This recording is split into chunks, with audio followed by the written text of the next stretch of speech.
ಓಂ ಶಾಂತಿ. ಇಂದಿನ ದಿನಾಂಕ 22/1/2024.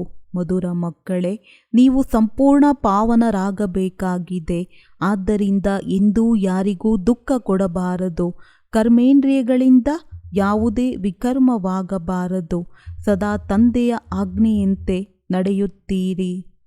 ಪ್ರಶ್ನೆ: ಕಲ್ಲಿನಿಂದ ಪಾರಸರಾಗಲು ಯುಕ್ತಿ ಏನಾಗಿದೆ? ಯಾವ ರೋಗವು ಇದರಲ್ಲಿ ವಿಘ್ನರೂಪವಾಗುತ್ತದೆ? ಉತ್ತರ: ಕಲ್ಲಿನಿಂದ ಪಾರಸರಾಗುವುದಕ್ಕೆ ಪೂರ್ಣ ನಾರಾಯಣಿ ನಶೆ ಇರಬೇಕಾಗಿದೆ.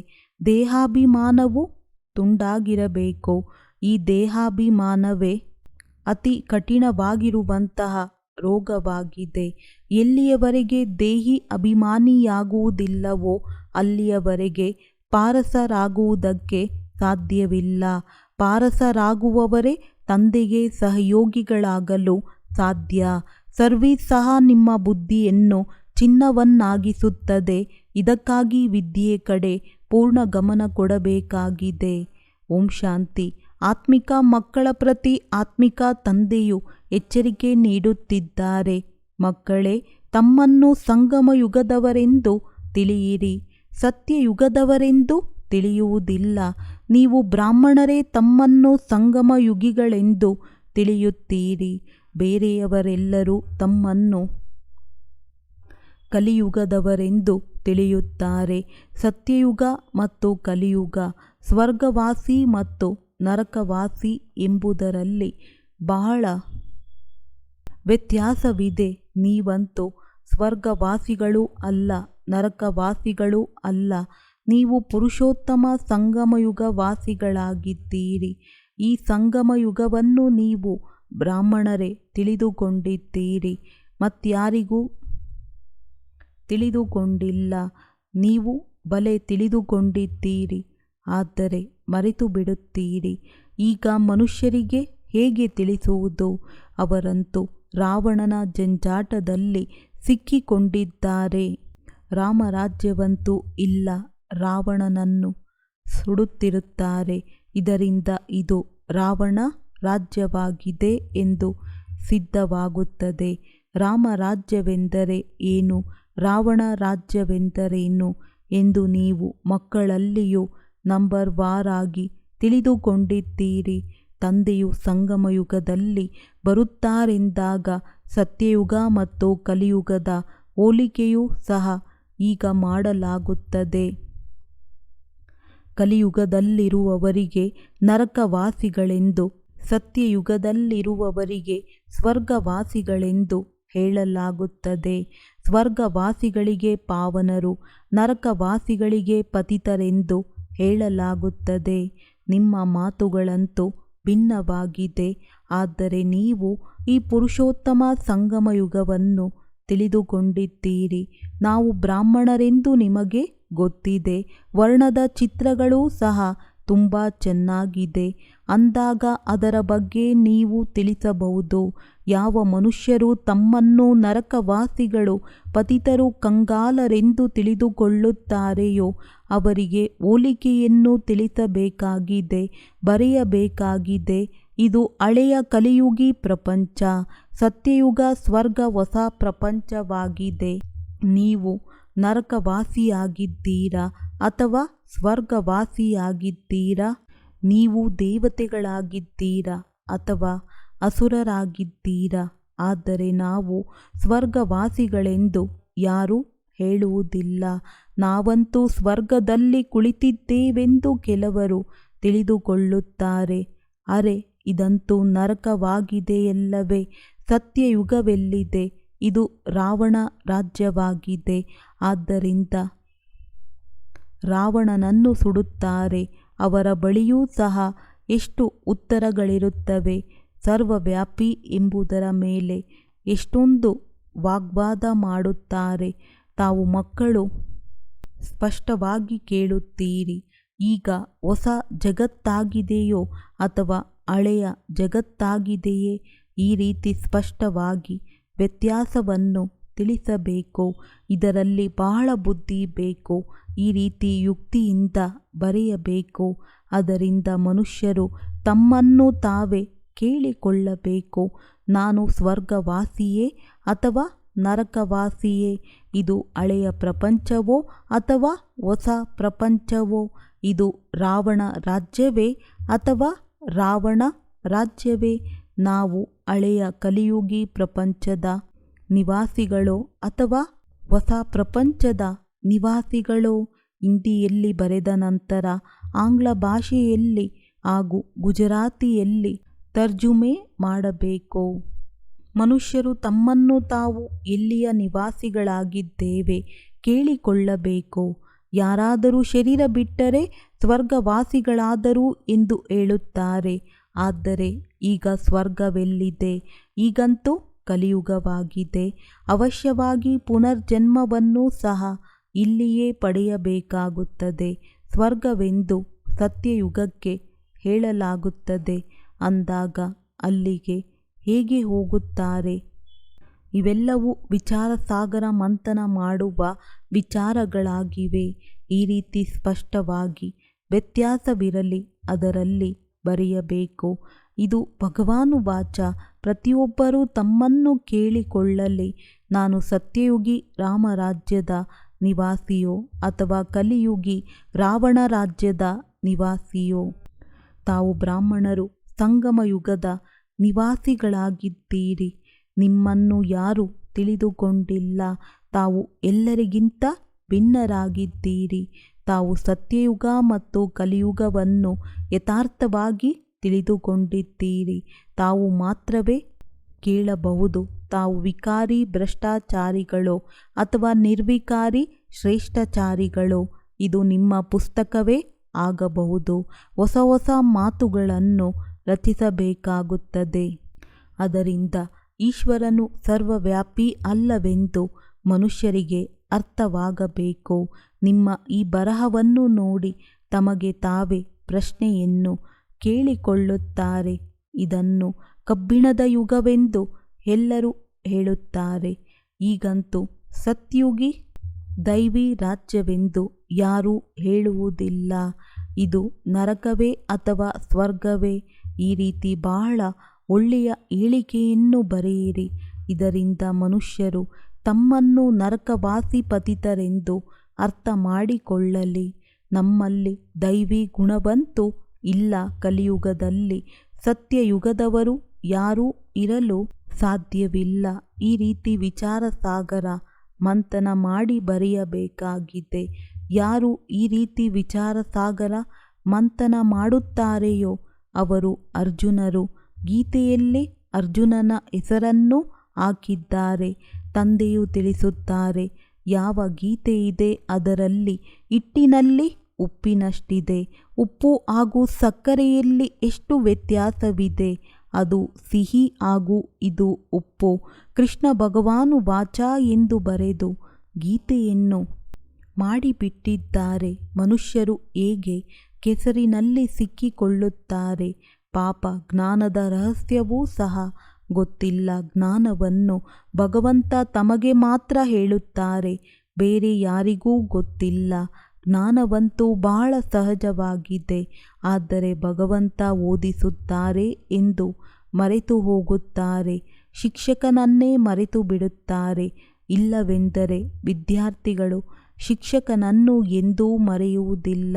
ಬಾಬಾ, ನಾವು ನಿಮ್ಮನ್ನು ಪದೇ ಪದೇ ಮರೆತು ಹೋಗುತ್ತೇವೆಂದು ಮಕ್ಕಳು ಹೇಳುತ್ತಾರೆ. ತಂದೆಯು ತಿಳಿಸುತ್ತಾರೆ, ಮಾಯೆಯು ಕಡಿಮೆಯೇನೂ ಇಲ್ಲ. ತಾವು ದೇಹಾಭಿಮಾನಿಗಳಾಗಿ ಬಿಡುತ್ತೀರಿ. ಬಹಳ ವಿಕರ್ಮವಾಗುತ್ತದೆ. ಯಾವುದೂ ವಿಕರ್ಮವಾಗದೇ ಇರುವಂತಹ ದಿನವೇ ಇಲ್ಲ. ತಂದೆಯ ಯಾವ ಆದೇಶಗಳಿದೆಯೋ ಅದನ್ನೇ ಮರೆತು ಹೋಗುತ್ತೀರಿ. ಇದು ಮುಖ್ಯವಾದ ವಿಕರ್ಮವಾಗಿದೆ. ಮನ್ಮನಾಭವ, ತಮ್ಮನ್ನು ಆತ್ಮನೆಂದು ತಿಳಿಯಿರಿ. ಇದು ತಂದೆಯ ಆದೇಶವಾಗಿದೆ. ಈ ಆದೇಶಕ್ಕೆ ಮಾನ್ಯತೆ ಕೊಡದಿದ್ದರೆ ಬಹಳ ವಿಕರ್ಮವೇ ಆಗುತ್ತದೆ, ಬಹಳ ಪಾಪವಾಗಿ ಬಿಡುತ್ತದೆ. ತಂದೆಯ ಆದೇಶ ಬಹಳ ಸಹಜವೂ ಆಗಿದೆ, ಕಠಿಣವೂ ಆಗಿದೆ. ಎಷ್ಟೇ ಹೇಳಿದರೂ ಮರೆತು ಹೋಗುತ್ತೀರಿ. ಏಕೆಂದರೆ ಅರ್ಧ ಕಲ್ಪದ ದೇಹಾಭಿಮಾನವಲ್ಲವೇ? 5 ನಿಮಿಷವೂ ಸಹ ಯಥಾರ್ಥವಾಗಿ ತಂದೆಯ ನೆನಪಿನಲ್ಲಿ ಕುಳಿತುಕೊಳ್ಳುವುದಿಲ್ಲ. ಒಂದು ವೇಳೆ ಇಡೀ ದಿನ ನೆನಪಿನಲ್ಲಿದ್ದರೆ ಕರ್ಮಾತೀತ ಸ್ಥಿತಿಯಾಗಿ ಬಿಡುತ್ತದೆ. ತಂದೆಯು ತಿಳಿಸಿದ್ದಾರೆ, ಇದರಲ್ಲಿ ಶ್ರಮವಿದೆ. ತಾವು ಈ ಶಾರೀರಿಕ ವಿದ್ಯೆಯನ್ನು ಚೆನ್ನಾಗಿ ಓದುತ್ತೀರಿ. ಇತಿಹಾಸ ಭೂಗೋಳವನ್ನು ಓದುವ ಅಭ್ಯಾಸವಿದೆ. ಆದರೆ ನೆನಪಿನ ಯಾತ್ರೆಯ ಅಭ್ಯಾಸವು ಸ್ವಲ್ಪವೂ ಇಲ್ಲ. ಸ್ವಯಂವನ್ನು ಆತ್ಮನೆಂದು ತಿಳಿದು ತಂದೆಯನ್ನು ನೆನಪು ಮಾಡಬೇಕು. ಇದು ಹೊಸ ವಿಚಾರವಾಗಿದೆ. ಅಂತಹ ತಂದೆಯನ್ನು ಚೆನ್ನಾಗಿ ನೆನಪು ಮಾಡಬೇಕೆಂದು ವಿವೇಕವು ಹೇಳುತ್ತದೆ. ಸ್ವಲ್ಪ ಸಮಯವನ್ನು ತೆಗೆದು ರೊಟ್ಟಿ ತಿನ್ನುತ್ತೀರೆಂದಾಗಲೂ ತಂದೆಯ ನೆನಪಿನಲ್ಲಿ ತಿನ್ನಬೇಕು. ಎಷ್ಟು ನೆನಪಿನಲ್ಲಿರುತ್ತೀರಿ ಅಷ್ಟು ಪಾವನರಾಗುತ್ತೀರಿ. ಕೆಲವರ ಬಳಿ ಅಷ್ಟೊಂದು ಹಣವಿದೆ, ಅದರಿಂದ ಬಡ್ಡಿ ಸಿಗುತ್ತಿರುತ್ತದೆ. ಅಂತಹ ಮಕ್ಕಳು ಅನೇಕರಿದ್ದಾರೆ. ತಂದೆಯನ್ನು ನೆನಪು ಮಾಡುತ್ತಾ ರೊಟ್ಟಿ ತಿನ್ನುತ್ತಿದ್ದರೆ ಸಾಕು. ಆದರೆ ಮಾಯೆಯು ನೆನಪು ಮಾಡಲು ಬಿಡುವುದಿಲ್ಲ. ಕಲ್ಪದ ಮೊದಲು ಯಾರೆಷ್ಟು ಪುರುಷಾರ್ಥ ಮಾಡಿದ್ದಾರೆಯೋ ಅವರು ಅಷ್ಟೇ ಮಾಡುತ್ತಾರೆ. ಸಮಯ ಹಿಡಿಸುತ್ತದೆ. ಕೆಲವರು ಬೇಗ ಓಡಿ ಹೋಗಿ ತಲುಪೋಣ ಅಂದರೆ ಸಾಧ್ಯವೇ ಇಲ್ಲ. ಇಲ್ಲಿ ಇಬ್ಬರೂ ತಂದೆಯರಿದ್ದಾರೆ. ಬೇಹದ್ದಿನ ತಂದೆಗೆ ತಮ್ಮದೇ ಆದ ಶರೀರವಿಲ್ಲ. ಅವರು ಇವರಲ್ಲಿ ಬ್ರಹ್ಮ ಪ್ರವೇಶ ಮಾಡಿ ಮಾತನಾಡುತ್ತಾರೆ. ಅಂದ ಮೇಲೆ ತಂದೆಯ ಶ್ರೀಮತದಂತೆ ನಡೆಯಬೇಕು. ದೇಹ ಸಹಿತ ಎಲ್ಲ ಧರ್ಮವನ್ನು ಬಿಟ್ಟು ತಮ್ಮನ್ನು ಆತ್ಮನೆಂದು ತಿಳಿಯಿರಿ ಎಂದು ತಂದೆಯು ಮಕ್ಕಳಿಗೆ ಶ್ರೀಮತವನ್ನು ಕೊಡುತ್ತಾರೆ. ತಾವು ಪವಿತ್ರರಾಗಿ ಬಂದಿದ್ದೀರಿ. 84 ಜನ್ಮಗಳನ್ನು ಪಡೆಯುತ್ತಾ ಆತ್ಮವು ಪತಿತವಾಗಿದೆ. ಈಗ ಪಾವನರಾಗಲು ಶ್ರೀಮತದಂತೆ ನಡೆಯಬೇಕು. ಆಗ ತಂದೆಯು ಗ್ಯಾರಂಟಿ ಕೊಡುತ್ತಾರೆ, ನಿಮ್ಮ ಪಾಪವು ತುಂಡಾಗುತ್ತದೆ. ಆತ್ಮವು ಚಿನ್ನದ ಸಮಾನವಾಗುತ್ತದೆ. ನಂತರ ಅಲ್ಲಿ ಚಿನ್ನದ ಸಮಾನವಾದ ದೇಹವು ಸಿಗುತ್ತದೆ. ಯಾರು ಈ ಕುಲದವರಾಗಿರುತ್ತಾರೆಯೋ ಅವರು ನಿಮ್ಮ ಮಾತುಗಳನ್ನು ಕೇಳಿ ಯೋಚನೆಯಲ್ಲಿ ತೊಡಗುತ್ತಾರೆ. ನಿಮ್ಮ ಮಾತಂತೂ ಸರಿಯಾಗಿದೆ ಎಂದು ಹೇಳುತ್ತಾರೆ. ಪಾವನರಾಗಬೇಕೆಂದರೆ ಯಾರಿಗೂ ದುಃಖವನ್ನು ಕೊಡಬಾರದು. ಮನಸ ವಾಚ ಕರ್ಮಣ ಪವಿತ್ರರಾಗಬೇಕಾಗಿದೆ. ಮನಸ್ಸಿನಲ್ಲಿ ಬಿರುಗಾಳಿಯಂತೂ ಬರುತ್ತವೆ. ನೀವು ಬೇಹದ್ದಿನ ರಾಜ್ಯಭಾಗ್ಯವನ್ನು ಪಡೆಯುತ್ತಿದ್ದೀರಲ್ಲವೇ. ನೀವು ಬಲೆ ಸತ್ಯವನ್ನು ಹೇಳಿ ಅಥವಾ ಹೇಳದೇ ಇರಿ. ಆದರೆ ತಂದೆಯು ಸ್ವಯಂ ಹೇಳುತ್ತಾರೆ, ಮಾಯೆಯ ಬಹಳ ವಿಕಲ್ಪಗಳು ಬರುತ್ತವೆ. ಆದರೆ ಕರ್ಮೇಂದ್ರಿಯಗಳಿಂದ ಎಂದೂ ವಿಕರ್ಮ ಮಾಡಬಾರದು. ಕರ್ಮೇಂದ್ರಿಯಗಳಿಂದ ಯಾವುದೇ ಪಾಪ ಮಾಡಬಾರದು. ಅಂದ ಮೇಲೆ ಈ ವ್ಯತ್ಯಾಸದ ಮಾತುಗಳನ್ನು ಚೆನ್ನಾಗಿ ಬರೆಯಬೇಕು. ಕೃಷ್ಣನು ಪೂರ್ಣ 84 ಜನ್ಮಗಳನ್ನು ಪಡೆಯುತ್ತಾನೆ. ಆದರೆ ಶಿವತಂದೆಯು ಪುನರ್ಜನ್ಮವನ್ನು ಪಡೆಯುವುದಿಲ್ಲ. ಕೃಷ್ಣನು ಸರ್ವಗುಣ ಸಂಪನ್ನ ದೇವತಾ. ಇವರಂತೂ ತಂದೆಯಾಗಿದ್ದಾರೆ. ತಾವು ನೋಡಿದ್ದೀರಿ, ಪಾಂಡವರ ಚಿತ್ರಗಳನ್ನು ಎಷ್ಟು ದೊಡ್ಡದನ್ನಾಗಿ ಮಾಡುತ್ತಾರೆ. ಅರ್ಥಾತ್ ಅವರು ಅಷ್ಟು ವಿಶಾಲ ಬುದ್ಧಿಯವರಾಗಿದ್ದಾರೆ ಎಂದರ್ಥ. ಬುದ್ಧಿಯು ವಿಶಾಲವಾಗಿತ್ತು, ಆದರೆ ಅವರು ಶರೀರವನ್ನು ದೊಡ್ಡದಾಗಿ ಮಾಡಿದ್ದಾರೆ. ನಿಮ್ಮಂತಹ ವಿಶಾಲ ಬುದ್ಧಿಯು ಬೇರೆ ಯಾರದ್ದೂ ಆಗಲು ಸಾಧ್ಯವಿಲ್ಲ. ನಿಮ್ಮದ್ದು ಈಶ್ವರೀಯ ಬುದ್ಧಿಯಾಗಿದೆ. ಭಕ್ತಿಯಲ್ಲಿ ಎಷ್ಟು ದೊಡ್ಡ ದೊಡ್ಡ ಚಿತ್ರಗಳನ್ನು ಮಾಡಿ ಹಣವನ್ನು ವ್ಯರ್ಥ ಮಾಡುತ್ತಾರೆ. ಎಷ್ಟು ವೇದಶಾಸ್ತ್ರ ಉಪನಿಷತ್ತುಗಳನ್ನು ಮಾಡಿ ಎಷ್ಟೊಂದು ಖರ್ಚು ಮಾಡಿದರು. ತಂದೆಯು ಹೇಳುತ್ತಾರೆ, ತಾವೆಷ್ಟು ಹಣವನ್ನು ಕಳೆದುಕೊಂಡು ಬಂದಿದ್ದೀರಿ. ಬೇಹದ್ದಿನ ತಂದೆಯು ದೂರಿಡುತ್ತಿದ್ದಾರೆ, ಬಾಬಾ ಬಹಳಷ್ಟು ಹಣವನ್ನು ಕೊಟ್ಟಿದ್ದಾರೆಂಬುದು ನೀವು ಅನುಭವ ಮಾಡುತ್ತೀರಿ. ರಾಜಯೋಗವನ್ನು ಕಲಿಸಿ ರಾಜರಿಗೂ ರಾಜರನ್ನಾಗಿ ಮಾಡಿದರು. ಆ ಶಾರೀರಿಕ ವಿದ್ಯೆಯನ್ನು ಓದಿ ವಕೀಲರು ಮುಂತಾದವರಾಗುತ್ತಾರೆ. ನಂತರ ಅದರಲ್ಲಿ ಸಂಪಾದನೆಯಾಗುತ್ತದೆ. ಆದ್ದರಿಂದ ವಿದ್ಯೆಯೇ ಸಂಪಾದನೆಗೆ ಆಧಾರವೆಂದು ಹೇಳಲಾಗುತ್ತದೆ. ಈ ಈಶ್ವರೀಯ ವಿದ್ಯೆಯೂ ಸಹ ಸಂಪಾದನೆಗೆ ಆಧಾರವಾಗಿದೆ. ಇದರಿಂದ ಬೇಅದ್ದಿನ ಚಕ್ರಾಧಿಪತ್ಯವೂ ಸಿಗುತ್ತದೆ. ಭಾಗವತ, ರಾಮಾಯಣ ಇತ್ಯಾದಿಗಳಲ್ಲಿ ಯಾವುದೇ ಜ್ಞಾನವಿಲ್ಲ, ಯಾವ ಗುರಿಯೂ ಇಲ್ಲ. ತಂದೆ ಏನು ಜ್ಞಾನಪೂರ್ಣರಾಗಿದ್ದಾರೆಯೋ ಅವರೇ ಕುಳಿತು ನೀವು ಮಕ್ಕಳಿಗೆ ತಿಳಿಸುತ್ತಿದ್ದಾರೆ. ಇದು ಸಂಪೂರ್ಣ ಹೊಸ ವಿದ್ಯೆಯಾಗಿದೆ. ಅದನ್ನೂ ಸಹ ಯಾರು ಓದಿಸುತ್ತಾರೆ? ಸ್ವಯಂ ಭಗವಂತ ಹೊಸ ಪ್ರಪಂಚದ ಮಾಲೀಕರನ್ನಾಗಿ ಮಾಡಲು ಓದಿಸುತ್ತಾರೆ. ಈ ಲಕ್ಷ್ಮೀನಾರಾಯಣರು ಈ ವಿದ್ಯೆಯಿಂದ ಉತ್ತಮ ಪದವಿಯನ್ನು ಪಡೆದರು. ರಾಜನೆಲ್ಲಿ, ಎಲ್ಲಿ ಪ್ರಜೆ? ಯಾರದೇ ಅದೃಷ್ಟದ ಬಾಗಿಲು ತೆರೆದರೆ ಬಂಧನವು ದೂರವಾಗುತ್ತದೆ. ವಿದ್ಯಾರ್ಥಿಗಳೂ ಸಹ ಅರ್ಥ ಮಾಡಿಕೊಳ್ಳಬಹುದು. ನಾವು ಓದುತ್ತೇವೆ, ಹಾಗೆ ಓದಿಸುತ್ತೇವೆಯೋ ಅಥವಾ ಇಲ್ಲವೋ ವಿದ್ಯೆಯ ಮೇಲೆ ಪೂರ್ಣ ಗಮನವನ್ನಿಡಬೇಕಾಗಿದೆ. ಕಲ್ಲು ಬುದ್ಧಿಯಾಗಿರುವ ಕಾರಣ ಏನೂ ಅರ್ಥವಾಗುವುದಿಲ್ಲ. ನೀವು ಪಾರಸ ಬುದ್ಧಿಯವರಾಗಬೇಕು. ಯಾರು ಸರ್ವಿಸ್ ಮಾಡುತ್ತಿರುತ್ತಾರೆಯೋ ಅವರದ್ದು ಆ ರೀತಿಯಾಗುತ್ತದೆ. ಬ್ಯಾಡ್ಜಿನಿಂದಲೂ ಸಹ ಯಾರಿಗೆ ಬೇಕಾದರೂ ತಿಳಿಸಬಹುದು. ಬೇಅದ್ದಿನ ತಂದೆಯಿಂದ ಬೇಅದ್ದಿನ ಆಸ್ತಿಯನ್ನು ಪಡೆಯಿರಿ. ಭಾರತವು ಸ್ವರ್ಗವಾಗಿತ್ತಲ್ಲವೇ? ಅದು ನಿನ್ನೆಯ ವಿಚಾರವಾಗಿದೆ. 5000 ವರ್ಷಗಳ ಮಾತೆಲ್ಲಿ, ಲಕ್ಷಾಂತರ ವರ್ಷಗಳ ಮಾತೆಲ್ಲಿ ಎಷ್ಟೊಂದು ವ್ಯತ್ಯಾಸವಿದೆ.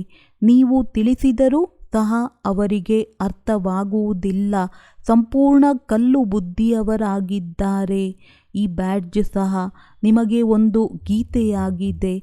ಇದರಲ್ಲಿಯೇ ಎಲ್ಲ ವಿದ್ಯೆ ಇದೆ. ಮನುಷ್ಯರಿಗಂತೂ ಭಕ್ತಿ ಮಾರ್ಗದ ಗೀತೆಯೇ ನೆನಪಿರುತ್ತದೆ. ಈಗ ತಾವು ತಂದೆಯ ಮೂಲಕ ಯಾವ ಗೀತೆಯನ್ನು ಕೇಳುತ್ತೀರಿ, ಅದರಿಂದ ತಾವು 21 ಜನ್ಮಗಳಿಗಾಗಿ ಸದ್ಗತಿ ಪಡೆಯುತ್ತೀರಿ. ಪ್ರಾರಂಭದಲ್ಲಿ ನೀವೇ ಗೀತೆಯನ್ನು ಓದಿದ್ದೀರಿ, ತಾವೇ ಪೂಜೆಯನ್ನು ಪ್ರಾರಂಭ ಮಾಡಿದ್ದೀರಿ. ಈಗ ತಾವೇ ಪುರುಷಾರ್ಥವನ್ನು ಮಾಡಿ ಬಡವರನ್ನು ಭಕ್ತಿ ಮಾರ್ಗದ ಸರಪಳಿಯಿಂದ ಬಿಡಿಸಬೇಕಾಗಿದೆ. ಯಾರಿಗಾದರೂ ತಿಳಿಸುತ್ತಲೇ ಇರಿ. ಅದರಿಂದ ಒಬ್ಬಿಬ್ಬರು ಬರುತ್ತಿರುತ್ತಾರೆ. ಒಂದು ವೇಳೆ 5-6 ಜನ ಒಟ್ಟಿಗೆ ಬಂದರೆ ಪ್ರಯತ್ನಪಟ್ಟು ಬೇರೆ ಬೇರೆ ಫಾರ್ಮ್ ತುಂಬಿಸಿ ಬೇರೆ ಬೇರೆ ತಿಳಿಸಬೇಕು. ಇಲ್ಲವಾದರೆ ಅವರಲ್ಲಿ ಒಬ್ಬರಾದರೂ ಅಂತಿಂಥವರು ಇದ್ದರೆ ಅನ್ಯರನ್ನು ಹಾಳು ಮಾಡುತ್ತಾರೆ. ಫಾರ್ಮ್ ಅನ್ನು ಬೇರೆಯಾಗಿಯೇ ತುಂಬಿಸಬೇಕು. ಒಬ್ಬರು ಇನ್ನೊಬ್ಬರನ್ನು ನೋಡಬಾರದು. ಆಗ ಅರ್ಥ ಮಾಡಿಕೊಳ್ಳಬಹುದು. ಈ ಎಲ್ಲ ಯುಕ್ತಿಗಳು ಇರಬೇಕು. ಆಗ ತಾವು ಸಫಲರಾಗುತ್ತಾ ಹೋಗುತ್ತೀರಿ.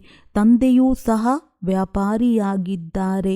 ಯಾರು ಬುದ್ಧಿವಂತರಾಗಿರುತ್ತಾರೆಯೋ ಅವರು ಚೆನ್ನಾಗಿ ವ್ಯಾಪಾರ ಮಾಡುತ್ತಾರೆ.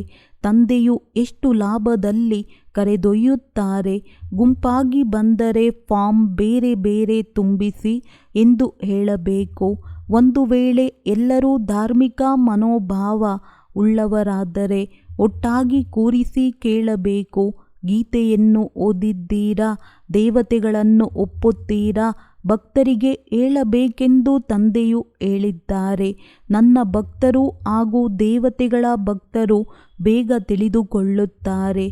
ಕಲ್ಲನ್ನು ಚಿನ್ನವನ್ನಾಗಿ ಮಾಡುವುದು ಚಿಕ್ಕಮ್ಮನ ಮನೆಯಂತಲ್ಲ. ದೇಹಾಭಿಮಾನವು ಬಹಳ ಕಠಿಣವಾದ, ಬಹಳ ಕೊಳಕಾದ ರೋಗವಾಗಿದೆ.